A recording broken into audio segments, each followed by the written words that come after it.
Greetings, Ani, Bojo, Kwekwe, Tansi, Scano.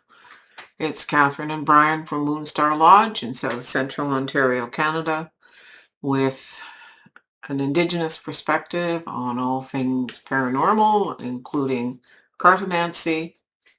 From our lodge here, we specialize in Indigenous arts, spirituality, and education, and have done so for 44 years, and still going. Maybe not as strong, but we're still going. Anyway, this week we have a reading for June 29th, which is the micro full moon, and I'm going to do a separate video just ahead of that so that you can understand what to expect. We're still in Loves All Things and still in the sign of Cancer. And this particular video goes from the 29th of June, which is the full moon, up until July 5th, which is the day before aphelion. And that's when we on Earth are the farthest we can be in our orbit around the sun. And that sounds odd because, it's summer and so it's hot. But imagine if we were closer to the sun. It's the tilt of the Earth relative to how far the rays of the sunlight travel. So this is a time when Grandfather Sun is protecting us and we are at a distance. But we've also started the week with a micro full moon. So it's going to be an interesting time. So we're as far away from Grandmother Moon, far away from Grandfather Sun.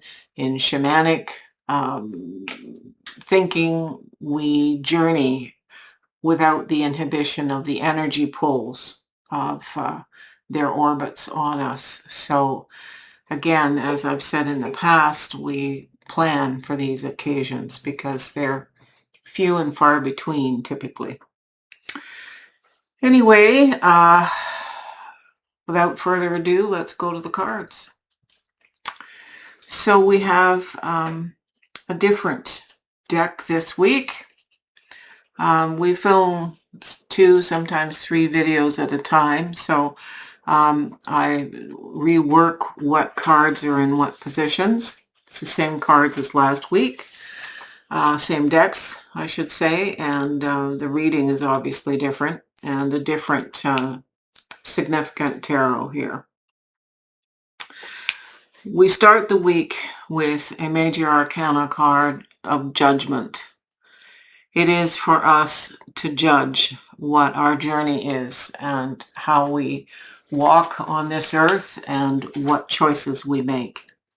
It's important with judgment to make sure that we're flying the highest we can, like eagle, as we go on our journey and not listen to the criticisms or the opinions of others, for they may not, in fact, serve us and cause us confusion.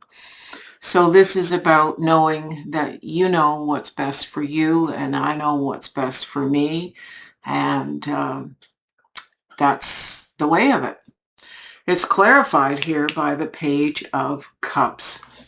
Like all pages, they are young, inexperienced in the world, but they are not jaded yet, and therefore all their experiences are met with curiosity instead of fear, for the most part.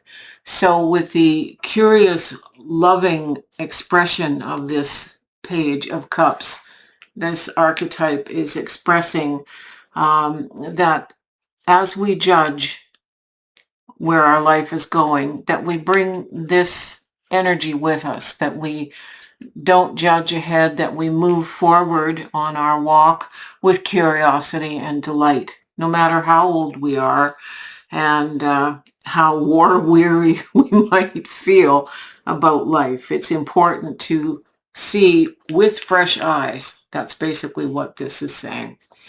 Look at what's coming with fresh eyes and don't be jaded. Our experiences are not always to be perceived as a wisdom walk. It's followed by the Seven of Swords. The Seven of Swords can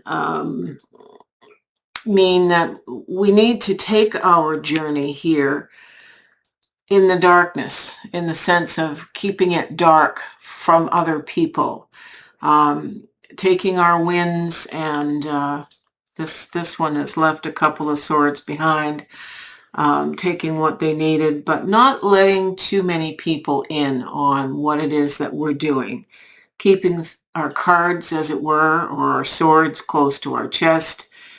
It can represent imposter syndrome, feeling like we aren't really worthy of what it is that the journey that we're on, and that's to be left out of. Just let that go. Imposter syndrome is an issue of low self-esteem and improper awareness of self in the most part. So just don't share this judgment that you're making about your life and where it's going. Just keep it to yourself. The Six of Songs, which in this particular deck is Cups, is about comfort. Bring comfort to yourself. Spirit is sending you comfort. To stop hyperanalyzing. Don't overthink this journey that you're on. Seek comfort and not necessarily stay in solitude. As long as you're keeping your personal information to yourself, it's fine to seek comfort, okay? The King of Wands makes an appearance, very different deck, very different card. And the King of Wands is about the presence of spirit, the archetypal presence of spirit in our lives in such a way that we have a fire and a passion for a direction that elevates our vibration and makes our world so much bigger. It expands what we can see and how we influence the world.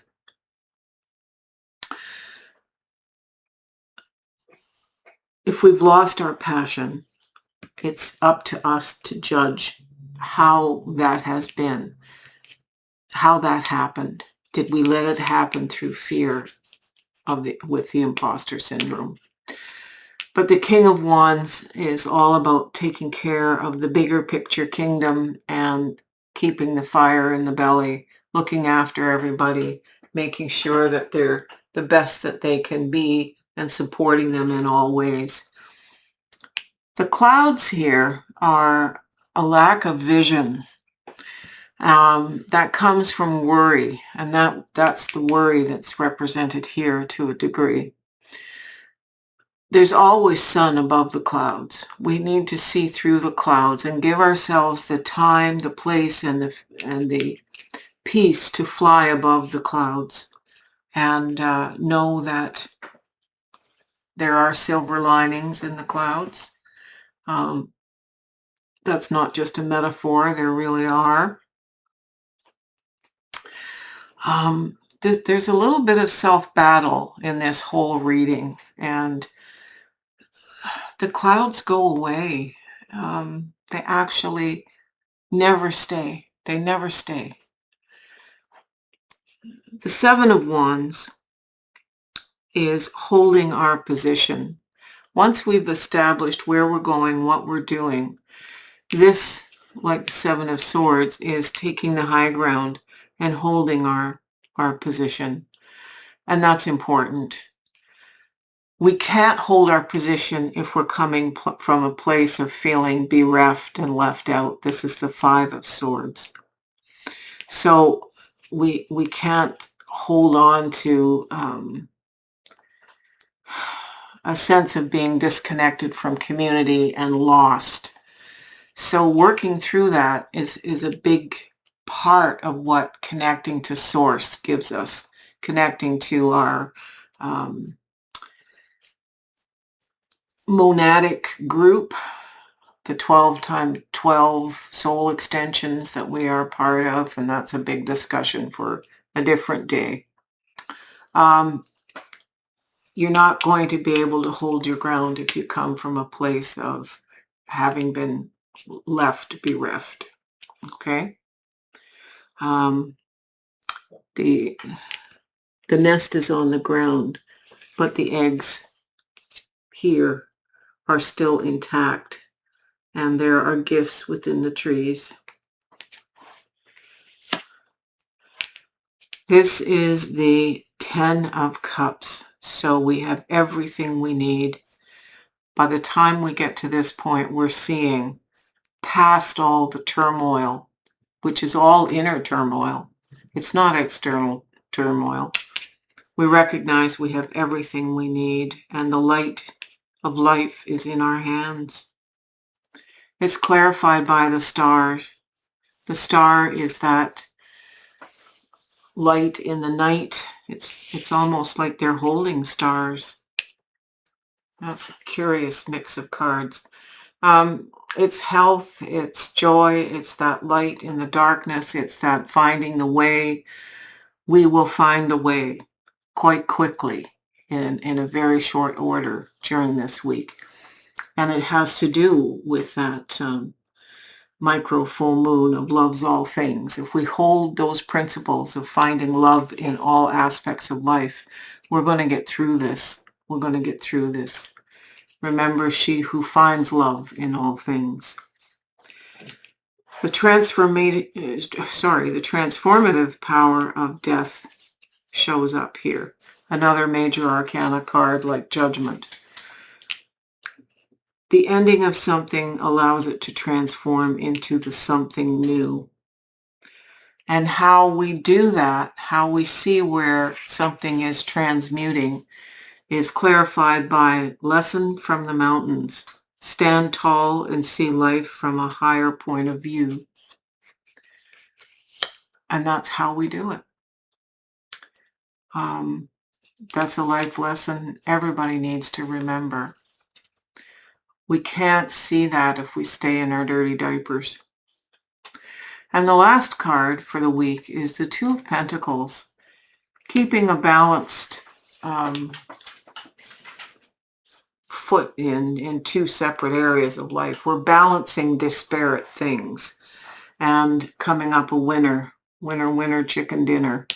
We're making it. We're able to hold on to an earth walk and a spiritual walk. We're able to hold on to our physical, emotional, intellectual, and spiritual selfhoods.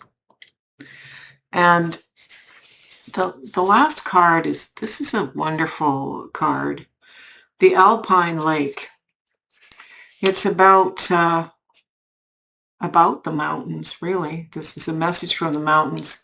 And the Alpine Lake is taking time for respite and peace and time for healing. So by the end of the week, we will have encountered these struggly bits, but also encountered the good bits, and recognizing that we can lay our bundles down and our burdens and take a break.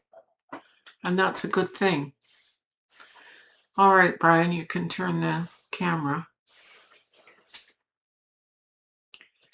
So when I laid these cards down, it was a bit of a poser because I focused on the negative cards. When I reframed that and said, wait a minute, I don't have to do that. I focus on the full story. So I brought the balance back in, and then it clicked in. Oh yeah, that's what this means. Sometimes we have to do that with even the littlest things that we have going on in our lives.